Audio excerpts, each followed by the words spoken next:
2, 1. Hi, everybody, and welcome to the last part of our podcast project. In this last part, we are going to go over 3 different things. The first one is intro music and outro music. The second one is doing background audio. And the third, Creative Commons and copyright. If you want to kind of distribute this or show it off, you want to make sure that you are using audio from the correct place in the correct way. First thing that we want to do is we are going to click Enter Studio, and I'm going to demonstrate, I'm going to talk about intro, outro. They actually have a template for a podcast demo. So I just want to open that up because I think that's going to illustrate a lot of things I'm talking about. When I press play here quickly, you'll see what I'm talking about.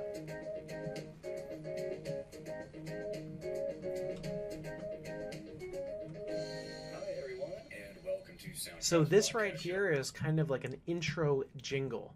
This is the thing you can do without any copyright worry at all. You can use your own music. If you make something or you just want to make a beat with Soundtrap, you could create your own intro music. So for what we need to do to get our audio is to go download it or find something that we really like. And there's a few different ways to do this. This will take us to our second part where I'm going to talk about Creative Commons licensing and copyright. Obviously, if you're sampling a small section of a very popular song, you're probably going to be all right with that. You're a student. It falls under something called fair use, which means if you're using something for education, you can use it just to explore. But if you want to use something for profit, if you want to actually publish it on YouTube or you want to publish it as a podcast, you need to make sure that you have license to use music that's not yours. How we do that, for the most part, for students, is that you find Creative Commons music. And that means artists that have made audio or music and they've licensed it, but allow you to use it if you give them a tribute, right? If you say where you got it from. If you go to the Creative Commons website, they can tell you all about this. There's quite a few links here to where you can find Creative Commons licensed music. Jamendo is pretty good. Free Music Archive has a lot of different stuff. Different websites host different types of music. One of the most famous is the Internet Archive, which is actually the biggest website in the world. And it is run by the US government, and it's a digital archive where they just dump everything. If you just go to archive.org, you'll be able to find audiobooks, videos, just everything. For an example, I'm going to go to audio, and I'm going to go down to community audio. I'm going to search by views. So these are the most popular things on archive.org. Number 3 is the I Have a Dream speech by Martin Luther King. So you could sample the I Have a Dream speech or remix that. I like this one, Geometry Dash. It's just an album someone put up in here, so I'm going to left click that. I've listened through some of these, and I really like this Hexagon Force. It's got this kind of like video game anthem amp sound. So I'm going to pause that, and what I'm going to do to download that is I'm going to click down to my download options. I'm going to click MP3, and then I am going to go find Hexagon Force. Click that download. That's going to pop up. Then I'm going to click my 3 dots here, and I'm going to download. Go to Google Drive, My Drive, Zero CS Studio, Project 14, and then I'd save. You can download as much music as you want if it's coming from a Creative Commons or a free licensed. Basically, you want to find audio you love that gives the vibe that you want for your podcast. Now, background music's a little bit different than intro and outro. Intro and outro is usually a bit more hype, and then background music exists in the background behind your words. And you're going to just turn it down so far you'll hear it just a tiny little bit. Once you've done all that searching and you've found the audio you want to use, now I'm going to demonstrate how to bring that in and how to set it up. Here is a demonstration of I went and I brought that Hexagon Force in.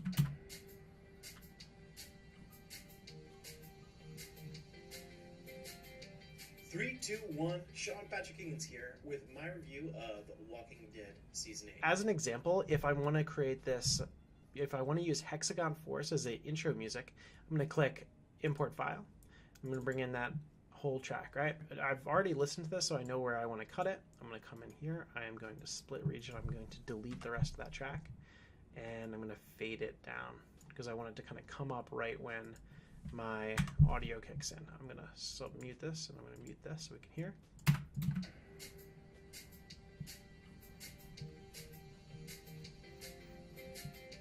3, 2, 1. Sean Patrick Higgins. So I could probably turn this up a little bit, my audio levels here.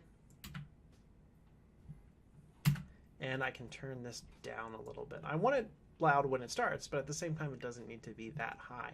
I've got a nice fade, so when I start talking, the intro music kind of fades out into the background. That's all you want. It's pretty easy. Now, levels are pretty easy when it's just your voice, because especially if you've been recording in one environment.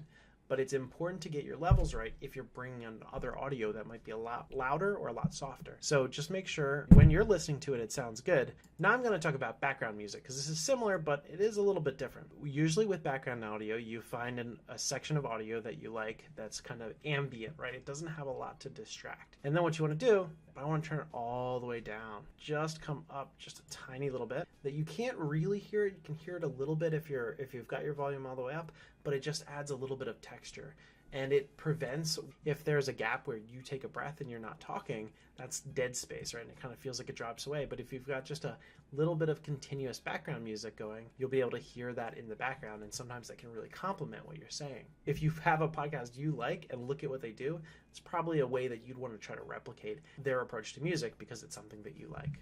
When you've taken a look at podcasts that you love and you've paid attention to how they handle their intro music, their outro music, and their background, and you've tried your best to replicate that with your podcast, I think you're pretty much good to go. So the last few steps that we want to do on our podcast before we're finished with it, to finalize, we want to make sure that our intros are sounding good, our outros are sounding good, our levels, all the volume, it doesn't get too high, it doesn't get too low, it sounds good.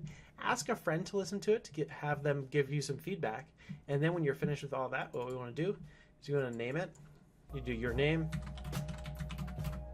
and my podcast final. You click save, and then what the file that you're going to be turning in, you're just going to click download. Once that's finished processing, it may take quite a few minutes if you've been editing a lot, and then you want to add that MP3 to Google Classroom, and you are good to go. And congratulations on finishing your first podcast. I am extremely interested to hear your reviews and excited to see what you make. Okay, have a good one. Bye.